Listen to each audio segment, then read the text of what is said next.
Welcome to the Transum Podcast, a monthly roundup of the new features on the transum.org website, providing mathematical puzzles, games, learning activities, and the ever-popular mathematics lesson starter of the day. Here's your host, John Tranter. Happy New Year! Or Happy New Year! However you like to receive your New Year's greetings. This is podcast number 98 for the month of January 2023. And you should receive this on the 1st of the 1st, 2023. And if you write that date in shorthand format, 1123, you might notice the first four numbers of the Fibonacci sequence, but I'm not going to get too excited about that. There's quite a lot of artistic license going into that. So we'll move rapidly on with, as usual, the puzzle of the month. A teacher writes 6 words on a board. Cat, dog, has, max, dim, tag. She gives 3 students, Arshad, Billy and Chloe, each a piece of paper with 1 letter from her favourite word in the list. So they each have a different letter from the same word. She then asks, Arshad, do you know the word? Arshad immediately replies yes. She then asks, Billy, do you know the word? He thinks for a moment and replies yes. Then she asks Chloe the same question. She thinks and then replies yes. What is the teacher's favourite word? Okay, so you might need to rewind this bit of the podcast to get those 6 words if you didn't catch them the first time round. And the puzzle answer, plus the credits of where that puzzle came from, will be revealed next month. But please get in touch before then if you know what the answer is. And if you know a clever way of working it out, I guess that's the important thing. While you think about that, here are some of the key resources added to the Transum website during the last month of 2022, December. So a level 6 was added to the Pythagoras exercise, and it's a selection of hand-drawn sketches. These were drawn by Dr. Tim when he found a need for some Pythagoras questions involving more than one triangle. Tim generously gave me permission to use them as part of the collection of Pythagoras questions, and they help provide a bit of variety to the exercises and show that even simple diagrams can be very informative. A grade 5 student, that's equivalent to the UK upper primary, I guess, wrote a paper. Yes, an academic paper about the roll call game. So I have included his paper in the comments section of the roll call game page. And, well, have a look at it. It makes very interesting reading. Well done, Noah. Oh, by the way, all the links I'm talking about in this podcast can be found in the newsletter, transum.org/newsletter.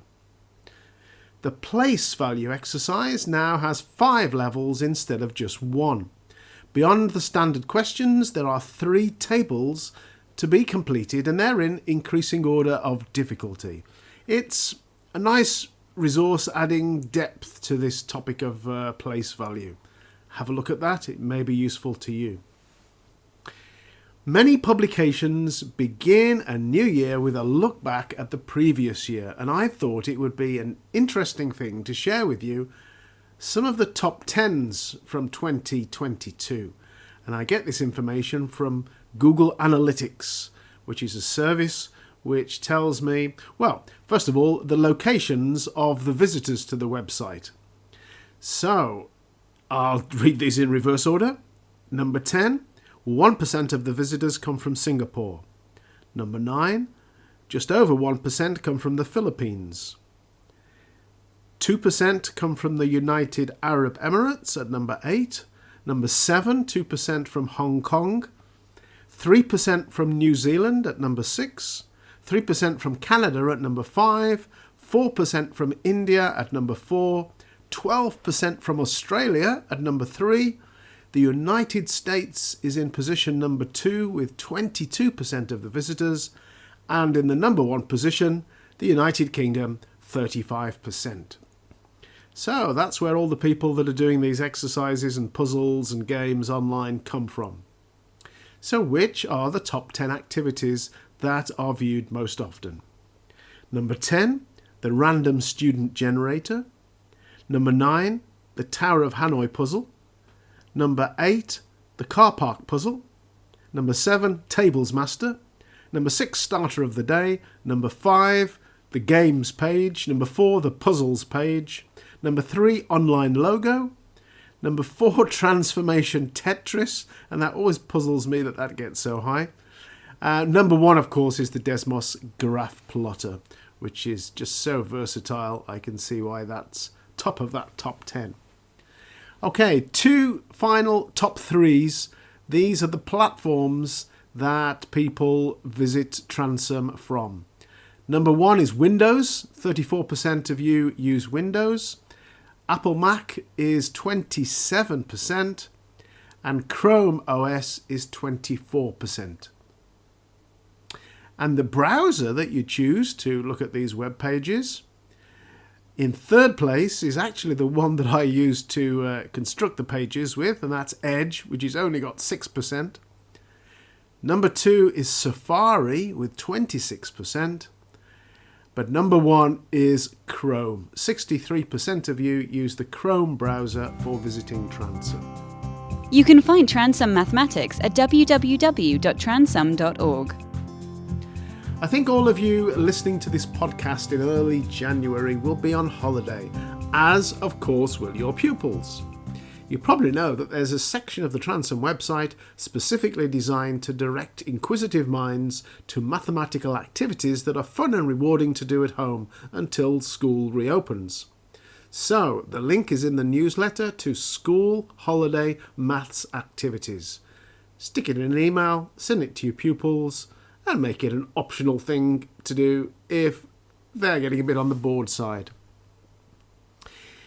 Now, in addition to developing Transom, I am also the honorary chair of a British Scouting Overseas district.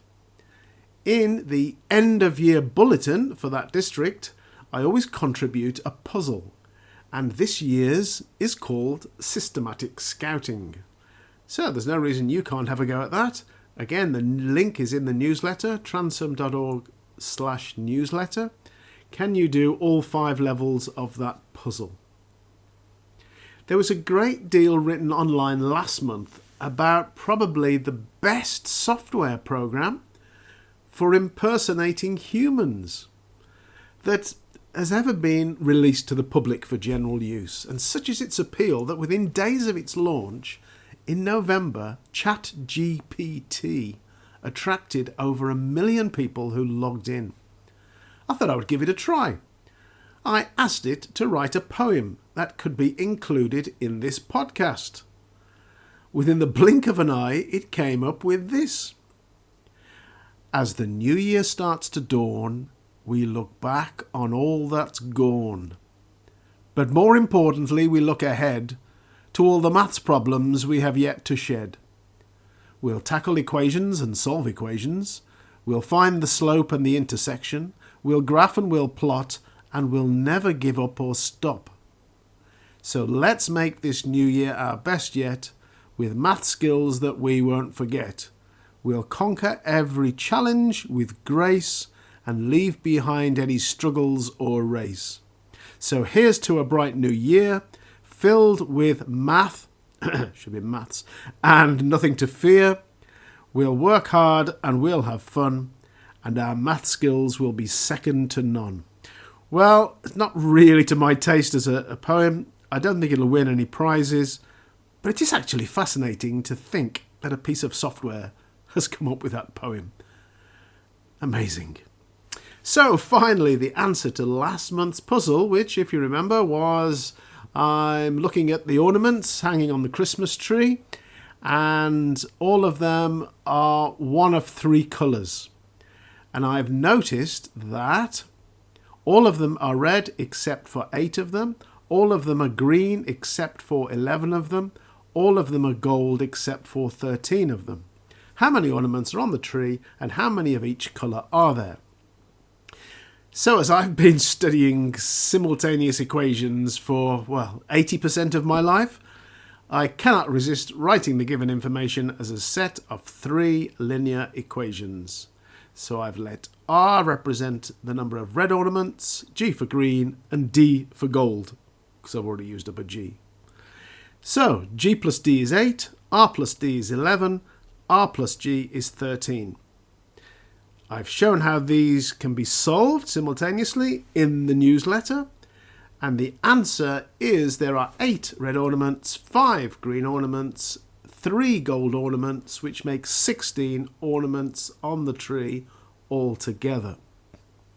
Now, podcast listener Rick noticed that in the audio version, or the podcast, basically, last month's podcast, I failed to mention that the ornaments were all of one of 3 colours. So he was really quite right to pick me up on that. He goes on to say, so let's assume there's also some blue ornaments on the tree. So that will give us 3 simultaneous equations, but with 4 unknowns, which we can't find a unique solution for. So he's assumed, just as an example, that there are 2 blue ornaments, and he's then written down the new set of simultaneous equations which can be solved, and he gets, for this scenario, 2 gold, 4 green, 2 blue, 7 red, making a total of 15. Okay, that's all for now. See you next month. Bye-bye. Thank you for downloading and listening to the Transum podcast. You can find the website at www.transum.org, where you're welcome to use all of the activities absolutely free, or jump in with both feet and become a Transum subscriber.